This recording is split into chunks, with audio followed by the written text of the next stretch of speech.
let's Okay. jump into this case study. Okay, This let's is go. amazing stuff. Yep. So I'm gonna full screen some stuff here because I want to talk about a journey, and you probably have all been on this journey. Whether you're a business owner, whether you're a media buyer, whether you're an agency, everyone's been on this journey. And I want to explain some simple things that are good and bad and what happened. So this is how my brain sort of works. Like this is your brain on John drugs. If you see, There's a lot of drugs too. a lot of drugs. Yeah. I love drugs. So if you look at the sales here, we see, kind of a really nice year over year ramp. Now we see the traffic is a really nice year over year traffic. That's a beautiful slide It's up until very, very good. just recently. What was that, like a 35-degree angle? Beautiful. Now, Lovely. right. Now, here's what's funny is there was a strategy update. Now this is before I got here, so it's easier for me to identify because me being more new to tier 11, I can say, aha, I see what happened here. And this is what we are focusing on is a singular small subset of goals for the client to achieve regardless of how we got there. Right. Now, what we see here is there is a client goal, a company goal to reach $12 million in annual sales. And it was on track to do that.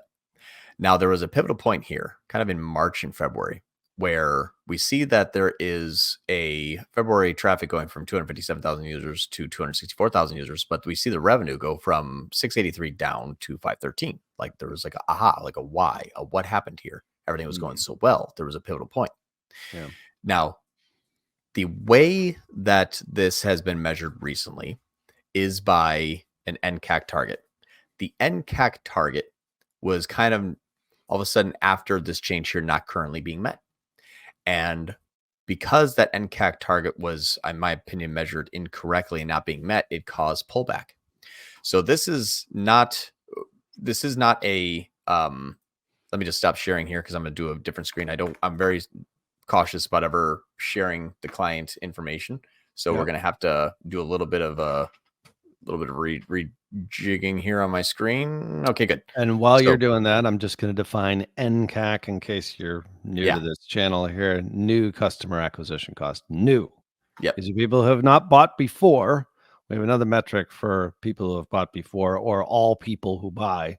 But NCAC is one of the MPIs, one of the marketing performance indicators that's so vital and one of the ones that you use constantly in order to measure the health of the growth of new customers who didn't know who this customer or who didn't know who this client was, and now they bought from them for the first time. Yep.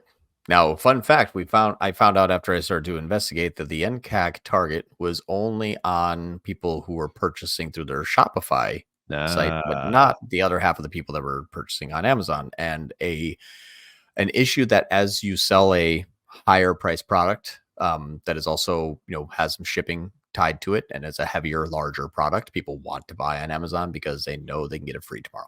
And that is the case here. So measuring half of the global metric of NCAC, we're not measuring all customers. We're only measuring customers on a small subset. That was the simple measurement here is what kind of pushed this into the wrong area. I'll share with you what I mean.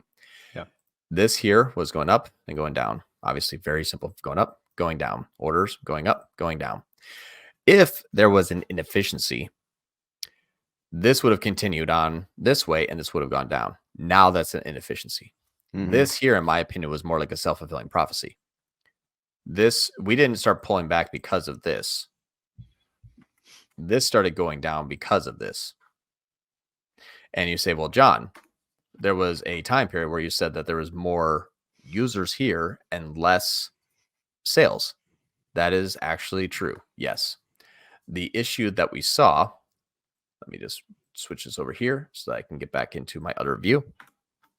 There we are. Sorry for the hot potato on screen share, but very susceptible to never, share client information. So I want to use this as a case study, not as a specific example.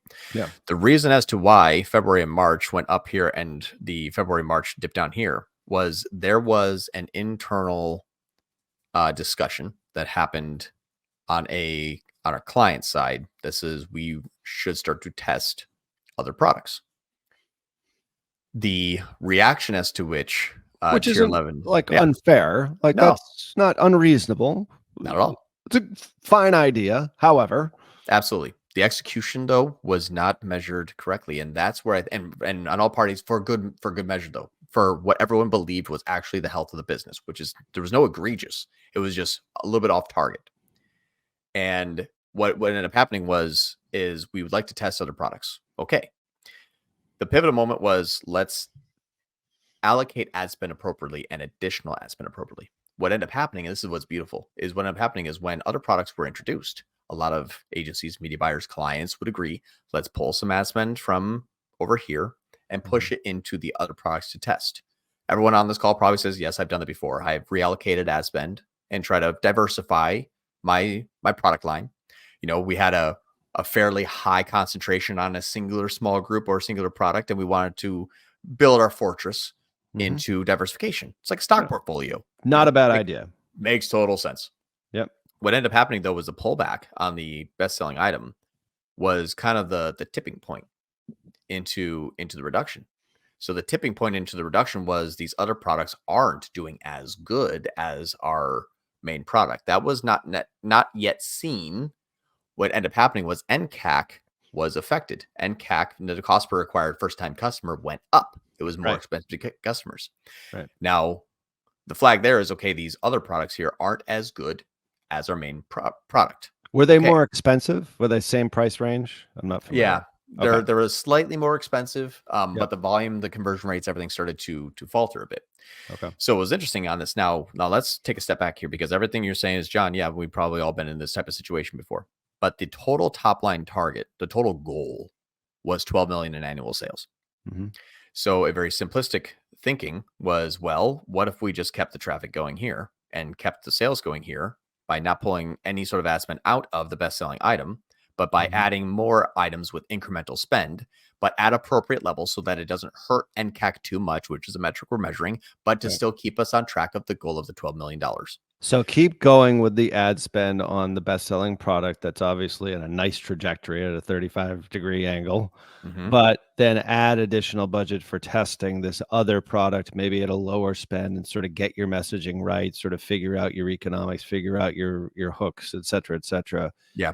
Ad copy, audience Ad testing. copy, all that. You're restarting, honestly. That was, but the spend was reallocated as opposed to added in the other, because that's like a beautiful looking chart. Right. And I think so. What we're talking about here is not a traffic question. What we're talking here is a business question. It's a fundamental strategy for a business to want to diversify into other products. Makes total sense. However, at the expense of what? Yep. You have to sort of think about this, think through it, especially if you've got a nice trend line. Like ad spend equals new customers at a CAC that actually makes sense.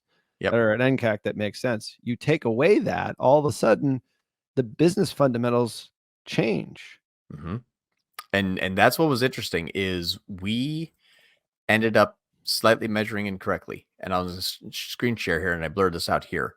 This here, for example, this was the best-selling item right here. There was 58,000 landing page sessions in the last 30 days, which is 53% lower than February of this year, which is the tipping point of going from our best-selling February to our decline in March. At this time right now, we are 53% less than where we were in February. That's first item number one to think about. Okay, we're 53% down in traffic and conversion. We're 53% down in global best-selling product on the best-selling product, which has proven itself. All things being equal here, that sometimes this happens. Like you have to shift. I mean, we've had many customers that say, "Hey, we're going like gangbusters, but we ran out of inventory and we have supply chain issues and we can't actually manufacture." Like that's happened. I can think of a dozen things off the top of my head. So you have to shift almost, but these guys didn't have that problem.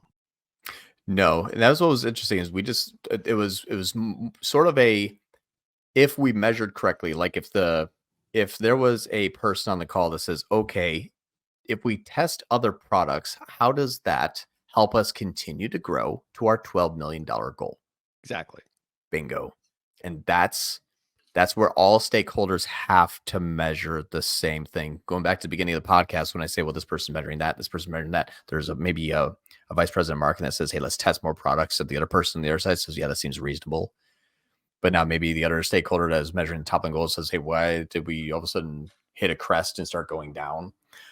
Those are all of things that measurement is so extremely important. And the way as to which it was measured starts to get now into my other thing where attribution trumps MER.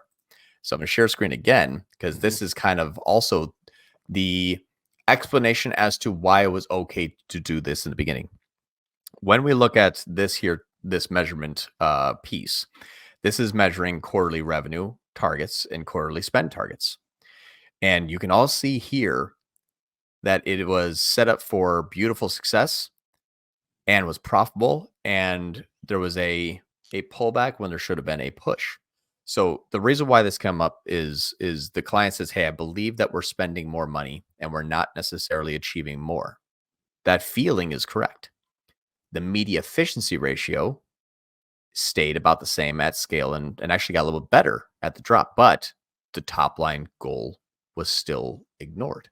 The reaction as to which their suggestion was, hey, I believe we should pull back in paid revenue, in paid media. Well, when you look at a graph that's going up and then going down, if we pull back more sessions, more users, more clicks, that revenue is not going to hit that top line goal. Yeah. And this is proven out by MER. Here's where it was proven by MER. Q1 revenue was 2.25. Spend was 690. That gave us a 322 MER. This is what MER is. Spend 690,000, get 2.2 million, 3.22 media efficiency ratio. The goal, though, the revenue targets needed to be higher.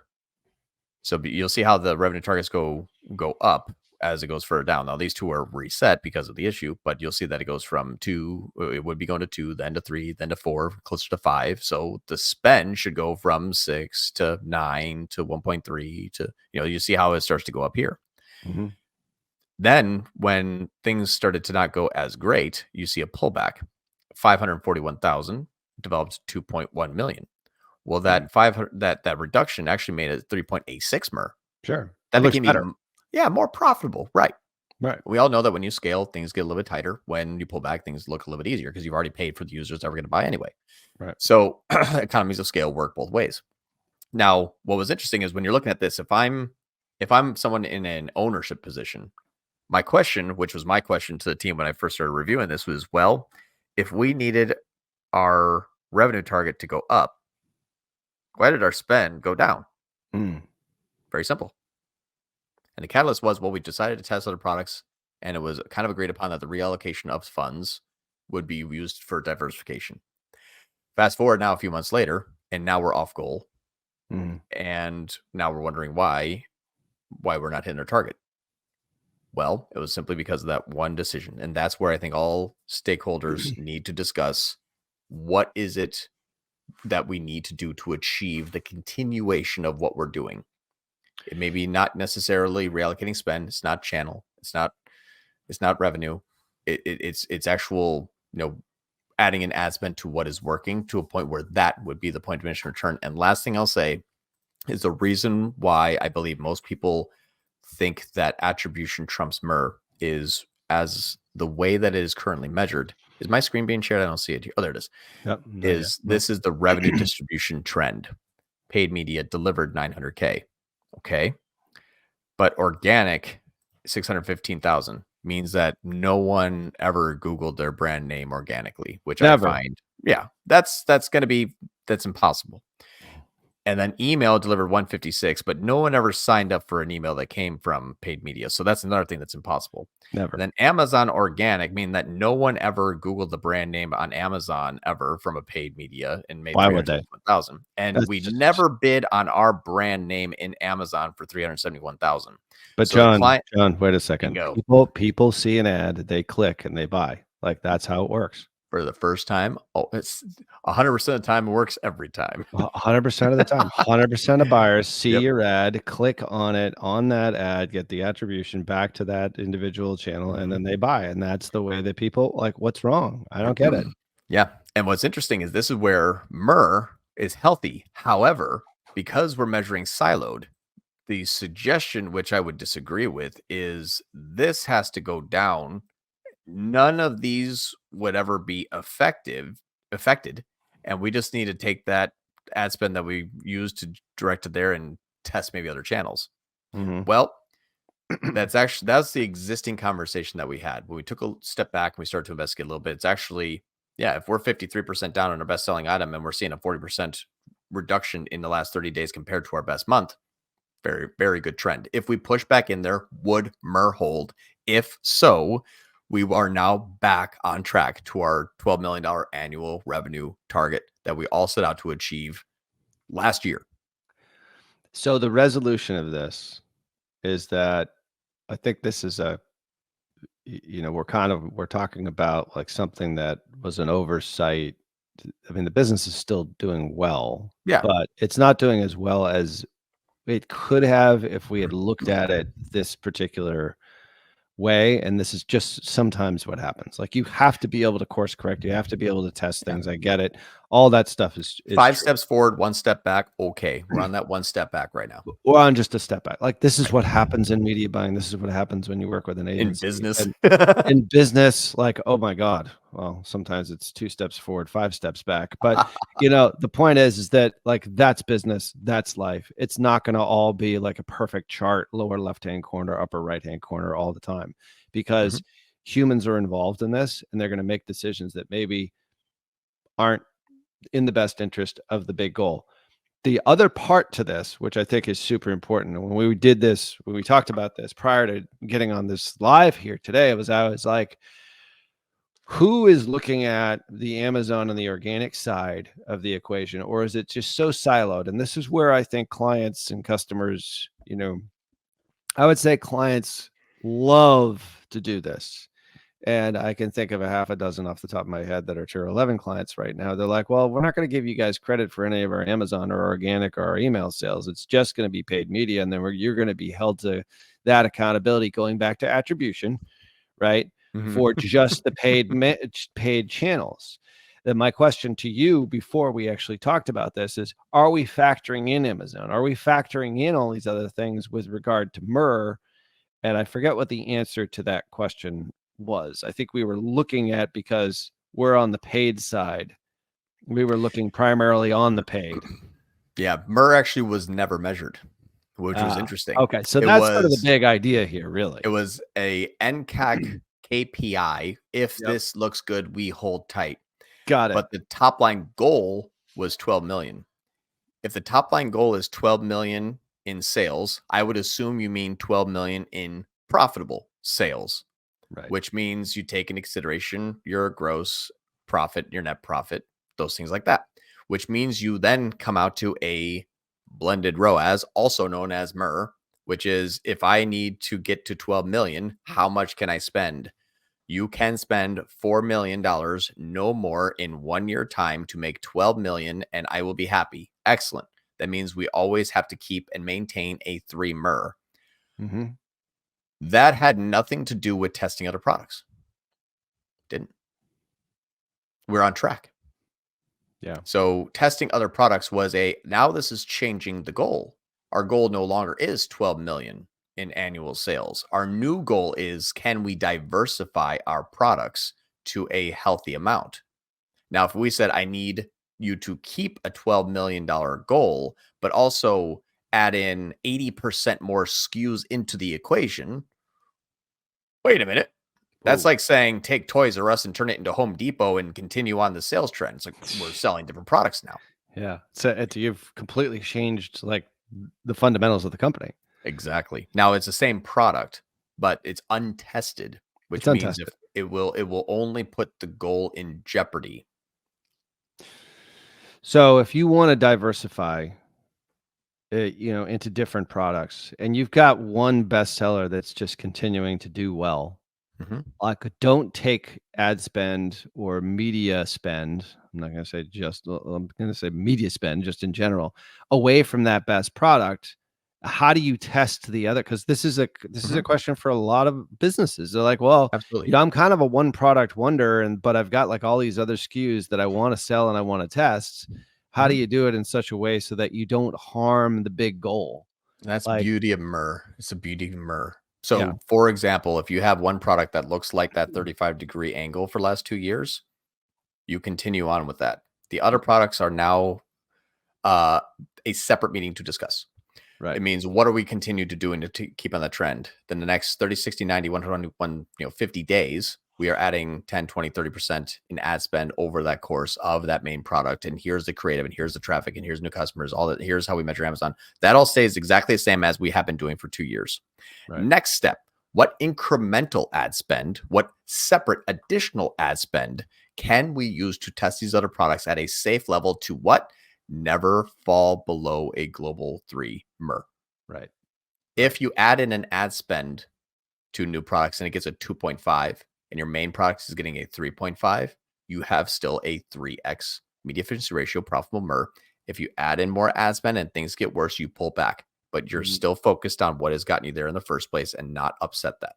Right. I mean, it You depends will on how find much other you're products, right, spending. I that mean, work. if you're spending 10,000 on one and a million on the other, like a 3.5 versus a 2.5, it's going to skew things. It's not going to be exactly a 3, but the Yeah. point is like you have to test it in a separate like sandbox silo and Yeah. keep things going in the right direction for your primary product. Right. I mean, if you're getting a 2.5 and your top line's getting a 3.5, you're not like scale the 2.5. I mean, you Right. can until a point where it drags it down so much now that you're not profitable. But those are things again, those are things like, okay, now more audience testing, more creative testing, more Yeah. channel testing. Like that is now project number 2. That's project 2, right? Exactly. And I would submit to you like a 2.5 right out of the gate out of a new product that you've never sold before. Like that's pretty good. All Yeah. you need is you need to then go over to the creative side and say, hey, these hooks and these angles and these videos and this, particular way of positioning it in the marketplace versus competition for that separate product.